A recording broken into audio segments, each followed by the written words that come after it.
So that's wonderful, because that's what education is all about. We as a board are here with the focus on education and to ensure that all of our students are receiving the education that they deserve. And in particular, we have 144 students at Central right now, and we want to make sure that they are receiving the educational experience that we agreed to and are paying for.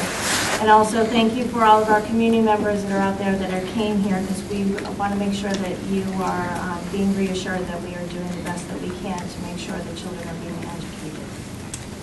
So we're here, and the big reason we're here is because there is a problem. And the problem is that you are violating the contract. In September, it was a really rough start to the school year, and you are in violation of the contract in September. It's now November, almost December. You've made a lot of changes. We absolutely appreciate that, but we're still in violation of the contract. You're not in compliance with the high school agreement that we agreed to, and that's the problem. And based on predictions through conversations and with Dr. Brennan and through the newspaper, it sounds like things are probably going to get worse before they get better. And with all the goals that you have in place, I hope they do come and you can do those. But right now, it sounds like things are going to get worse before they get better. And if that's the case, you're going to remain out of compliance. And that's just not okay for our students in Candia. So my feeling is we usually do, I think of with every problem, there's some kind of a solution. So we are here today with two proposals, two solutions to this problem that we're putting forward to you tonight. So, solution number one, we would like every class that has a Candia student in it to have no more than 30 students per class. That's what's in the contract, and that's what we would like to have happen, and we would like to have that happen immediately. And we also don't want to have any disruptions from those students' schedules. 30 people in the class or fewer. That's what is in our contract, and that's what we would like. The second solution that we have is that Manchester release us from the contract. This allows you to focus on Manchester and not have to worry about any out-of-district towns.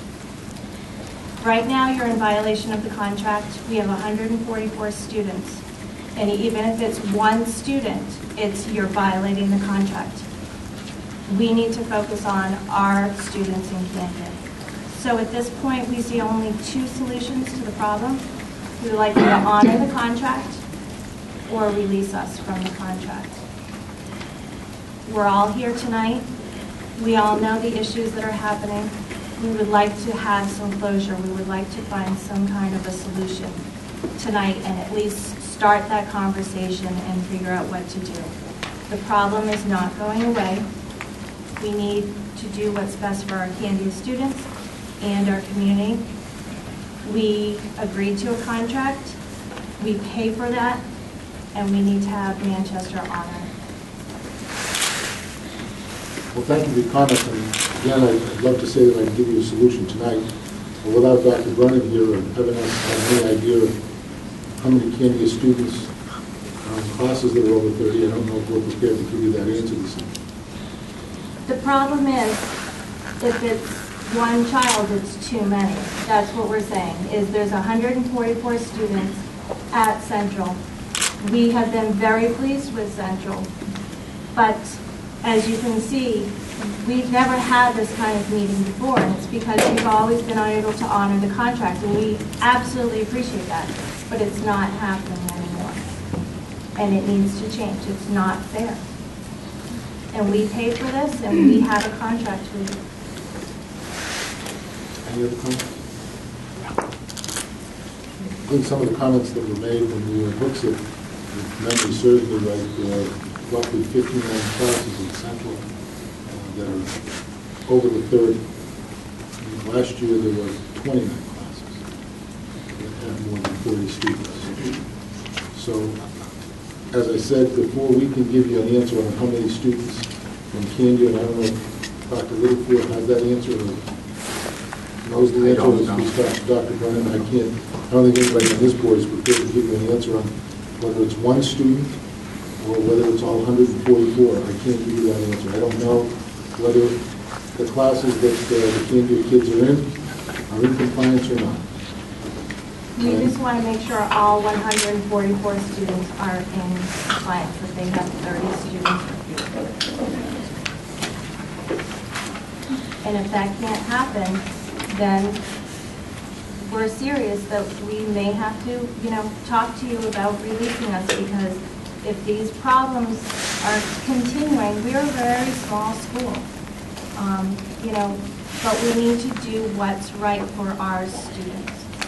I think it's predicted to get worse next year. We don't want to go through next year what we went through this year. Not sure our parents don't either. Well understood, and I think it's certainly,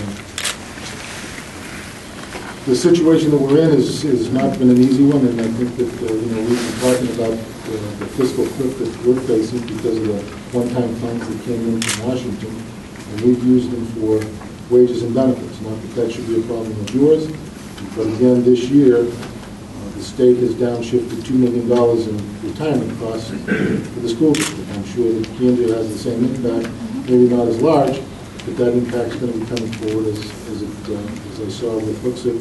That's also appearing there. So there's no question that we're all feeling the fiscal impact that's coming forward.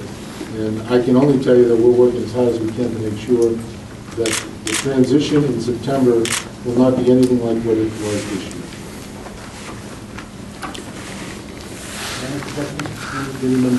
Thank you.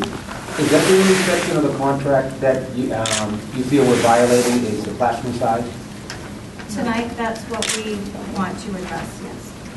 But we're addressing the whole contract tonight. So if there's other issues, I personally would like to know if there's other issues other than the classroom sizes. If you can section, Right. indicate the section of the contract you're talking about that we're in violation, because I'd like to have it on record on what the chief complaints are. We are not prepared to go through the whole contract, but yes, there is quite a few, but our number one was the fact that was the enrollment. Mr. Chairman, I just don't want to leave here thinking that the classroom sizes are your only concern, and then you're going to come back at a subsequent meeting and say, okay, the classroom sizes are taken care of, but now we have X, Y, and Z that's on the table. Let's get it all on the table tonight, so that if we're going to work on it, we can work on it all at once.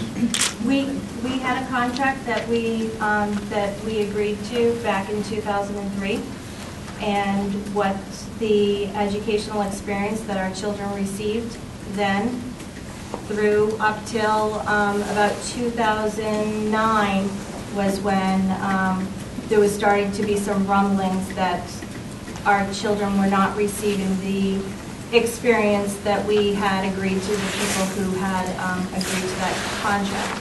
But we were assured by our school board that things were moving forward, and we put faith in you. But to be totally frank, right now, there's a lot of concern because you hear about it. You hear people talking. You hear it in the newspaper. Dr. Brennan shared with us that there's a lot of issues, and we've been told that it's only going to get worse. And so that's where we're at. I know Dr. Brennan's not here, Mr. Chairman, but I'd like to know what issues Dr. Brennan addressed to them that we don't know of. This is the first I heard that we had other issues. I knew the classroom sizes were a concern. I didn't know that there were other issues on the table until hearing it tonight. If Dr. Brennan knows the issues, I think he should let the board know. What he discussed with us at our meetings was financial issues and possibilities of additional layoffs next year. So that would only increase class sizes. Nobody has a crystal ball, we don't know, but this is what we are hearing. So,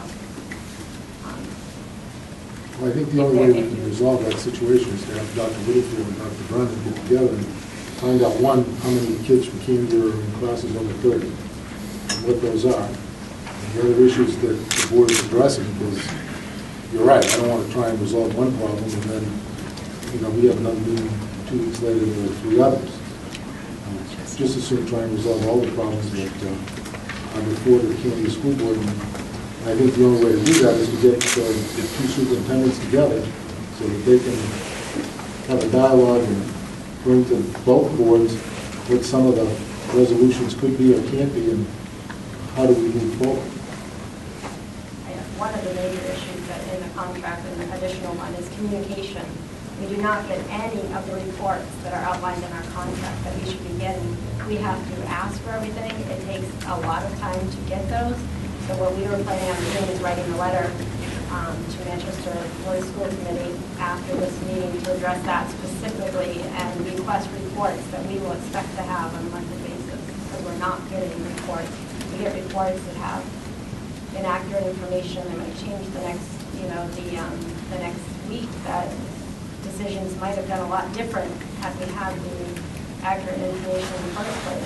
So communication is a huge issue right now. We don't really know the information that we need to know about our 144 students at Central, plus the other students that are at some of your other schools in the district. And it shouldn't be something that we should have to keep requesting. It should just be something that is standard reporting protocol. And I think that was one of the questions that was brought up in books, and I think that Dr. Brown has agreed that he's going to supply whatever information he has to supply to you, whatever reports that this board gets, that the other two boards would also receive. And one thing that's very interesting is when we get the listing of your meeting schedule for the week, on the bottom, who it's CC to, Hooksett School District is listed there, and Candia School District is not. So we're just wondering, are we We'll make Are sure we an that's done. afterthought? I mean, we just don't feel like we're necessarily as important. We know we're not the dollars that fix it, but our kids' education is just as important. And remember, we are not affiliated with Hooksett at all, with the exception that we share a superintendent and the SAU staff.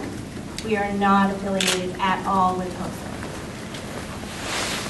Well, by the list of the faces and the names, I know that 3 years ago, the Candia board sent some folks down along with the Hooksett board. We had some pretty productive meetings for probably 4 months on some of the questions that you had brought up, either today or in the past. And, maybe it's an opportunity that on a regular basis, maybe once a quarter or once every 6 months, that we have those joint meetings so that the communication can open. That is another part of the contract we brought forth is membership on committees. Reports specifically. I think those are all available. I'm just not sure if anybody's come forward to sit on those committees. I think there's one member that comes to comes from Auburn. Yes. Yeah, it comes to what is it, CNI? Athletics. Athletics, there was a gentleman from Hooksett that came to the So, nobody, again, until you get the reports and you get, when the meetings are scheduled, any Auburn member that wants to come and sit on those committees, certainly the door's open and you're more than welcome. Is there a high school advisory board? And that is the board we're specifically supposed to have one member who has voting rights on that board.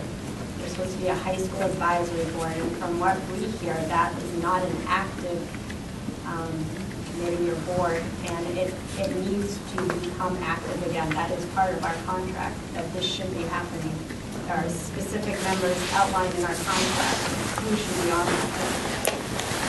As soon as Dr. Brennan's well enough and comes back, I'll make sure that Dr. Littlefield moves that up and looks to see how we can bring it forward.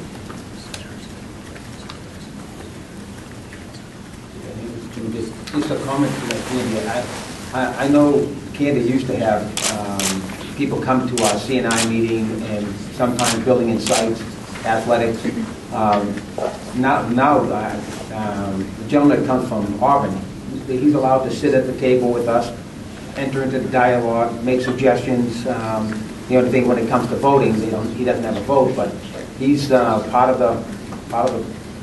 the whole dialogue of the meeting. So if somebody shows up, you'd have the same respect as the gentleman from Auburn, and you can put your 2 cents into the meetings. But I haven't seen somebody from Candia or Hooksett in at least a year or 2. So where do we stand with fixing the problem. We have two proposals, we have two solutions on the table.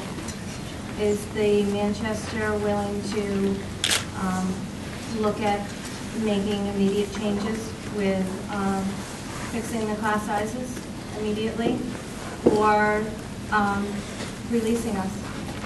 Well, again, I can't give you an answer because Dr. Brennan's not here, and he's certainly the person who's in charge of it. So for me to sit there and say to you, it's going to happen tomorrow, is not a statement I can give you if he's not able to do it.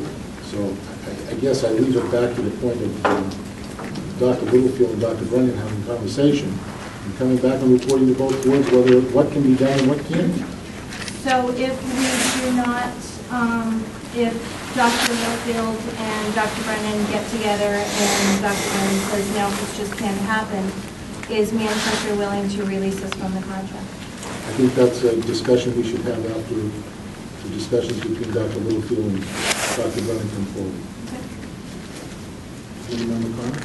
I just had a question for you on your first proposed solution. You said reducing the class sizes for your students to 30 without disruption to any schedules for students. How do you propose that we reduce the class sizes further without changing the student schedules at all? This is a tricky one because as a human being, I want the best for both Candia students and Manchester students. But as a school board member sitting up here, I need to focus on the Candia students and only the Candia students. And so what I meant by it was I don't want any disruptions to their schedule.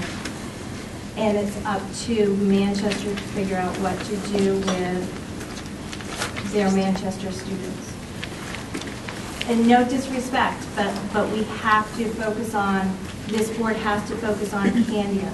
And we absolutely, our hearts go out to those Manchester families who are, struggling or are not happy with the situations, but we have to focus on Candia right now and not Candia and Manchester and other towns. Anybody else? Any member Schultz? I feel like, in a way, we're going in circles here in this discussion because even without Dr. Brennan being here, I see this as you're saying either bring down the class sizes or we're going to ask for a release. Are you saying that you can do that tonight? Or are you going to wait? We were asking if Manchester felt they could not honor the contract, then Manchester would be asking to release us from the contract. Okay. Can you give a time that you're talking about? I mean, you're coming here, and it sounds like you're saying, make the decision right now. Is that what you mean? Or are you asking us, is this a problem solving or a command? No, we would want it a problem solving, absolutely. Right. And I think, so if it's... All right, then if it's a problem solving, then let's get all the problems that you have, whether it's class size or anything else. In other words, what several people have been saying here, we don't want to solve one problem and then find out you've got 10 more. Put all the 10 down and bring them here, or bring it to us. And secondly, when you talk about communications being a problem, communications work both ways. So if you've got a problem... Any member Schultz, I think the best way to handle this is to allow Dr. Brennan and Dr. Littlefield to have a communication and get an understanding of how many kids it's affecting and not. Because, as I said, there were 59 It's Candia. There were 59 Candia. classes at Central High School that were overcrowded. Not that last year was a better year, there were 29. And to respond to that, we did communicate to the Manchester Board of School Committee at the beginning of the year through a letter to Dr. Brennan and the Board of School Committee of all the concerns that we have. Most of them have responded to, but the class sizes have still not been fixed. Dr. Littlefield?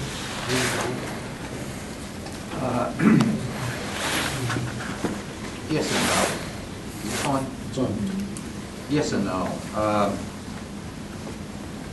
I don't want to be overly dismissive of the class size issue. When school started, we had youngsters in class sizes of high 30s, low 40s. We had youngsters that, whether it was for 10 minutes or 10 days, didn't have adequate seating in classrooms. We had youngsters that didn't have textbooks. I mean, I've passed the iPad around. This is a textbook that a parent brought into my office at the beginning of the year, an algebra text. This is what my kids were issued. It's totally unacceptable. It was 5-6 weeks into the school system, I'm sorry, into the school year before problems began to get addressed. Our kids lost after the first term. And there's some concern whether they'll ever make up for that. I think the board is concerned not only about what happened, what's happening, but what will happen. So school's going to open next September. What's going to be different than this past September?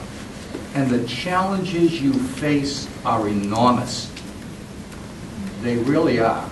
I think the Candia board empathizes with the situation that you're in, and the mayor talks about one-time sources of income or revenue that in the administration school they tell you you never do when you're preparing an operating budget. But that's where you are. So although we commiserate, our concern is for Candia kids.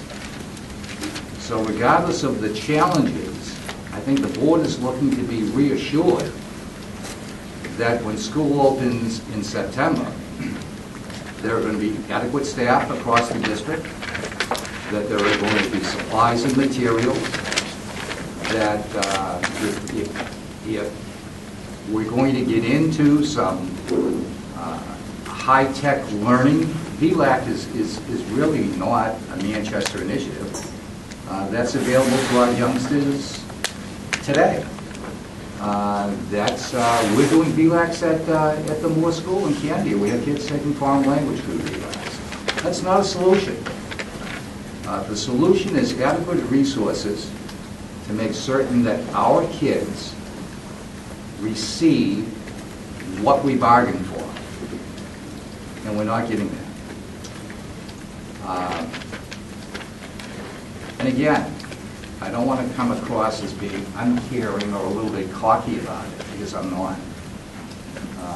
If I worked in Manchester, I'd have a different hat on. But I represent Candia youngsters, and they didn't get what we bargained for or what we paid for. I think collectively we're concerned about what the future holds and what your solutions are.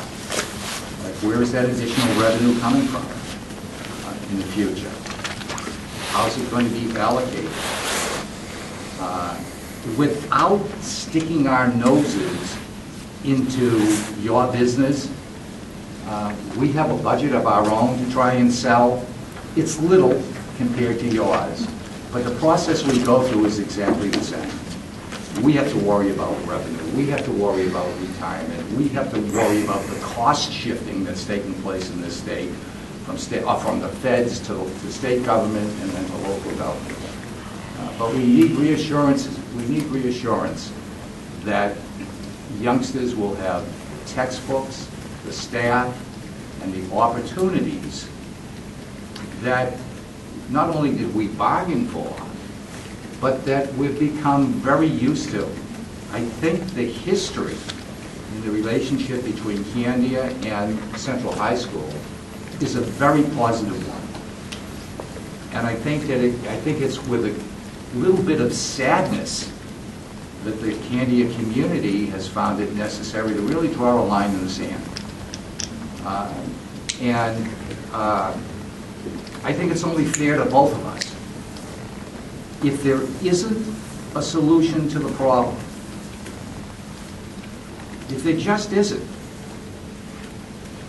then we need to know that.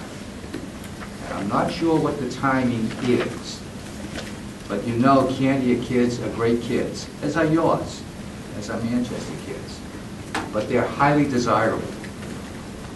And if there is no solution, then in fairness, whether it's tonight, and that would be a little precipitous, let us go.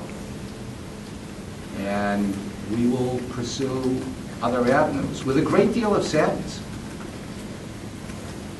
But it's something we absolutely have to do because our first commitment is to our kids.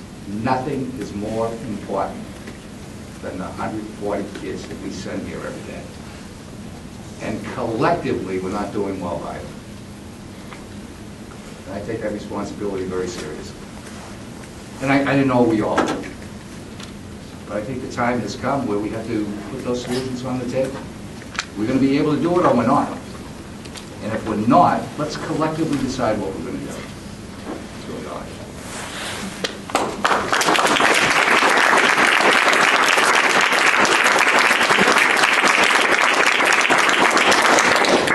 Dr. Littlefield, the only thing I'll take exception with is that picture you showed me of that book. Because I can tell you that 3 years ago, this school board spent close to $3 million in books.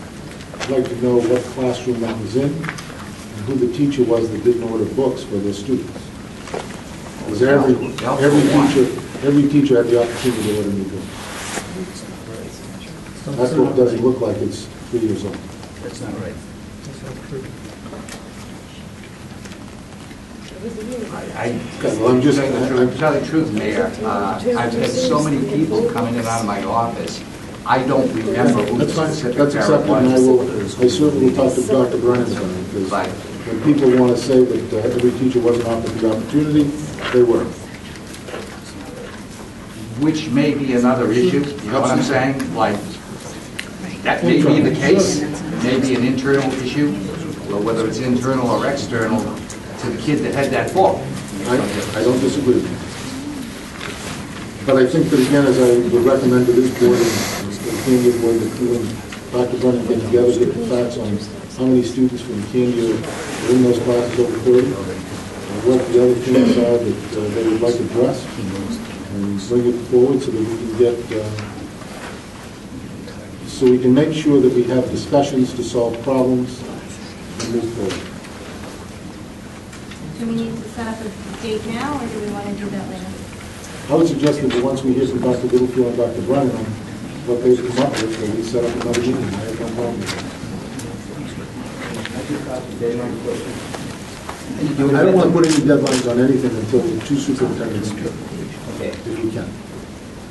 Just concerned with option two. Well, I think that the two superintendents have to speak and come forward to us with some ideas so that we can have objectives that we can either meet or we can't. And maybe we can meet 8 of them out of the 10, and maybe that's acceptable, and maybe it's not. I can't tell you. So with that, do we have any more questions from the community? With that, I'd ask for a motion to adjourn. Committee member Jelinas, by committee member Whitty. Is there a public session? Oh, no, there is no public session. It's a special meeting. All in favor? Aye. Opposed? Motion carries. Are you kidding me?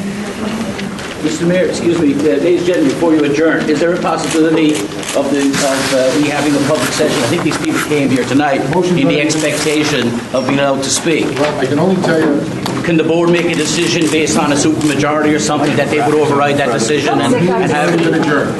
I think the Candia people look to me like they presumed that we were going to have a public session. Yeah, Hooksett got to speak. I'm sorry? Hooksett got to speak. There were parents That's from because on Hooksett. their meeting, they had that opportunity. But you wouldn't come to Candia. Yeah, you guys would Ladies and gentlemen, let us show of hands with the people here. Any would like people to have an opportunity to speak. raise your hand if you think that should happen. He doesn't care. Well, you've already adjourned the meeting, Mr. O'Connell. That's the process. I can't help it. Okay, Mr. Mayor, I just wanted to demonstrate that people would like to speak.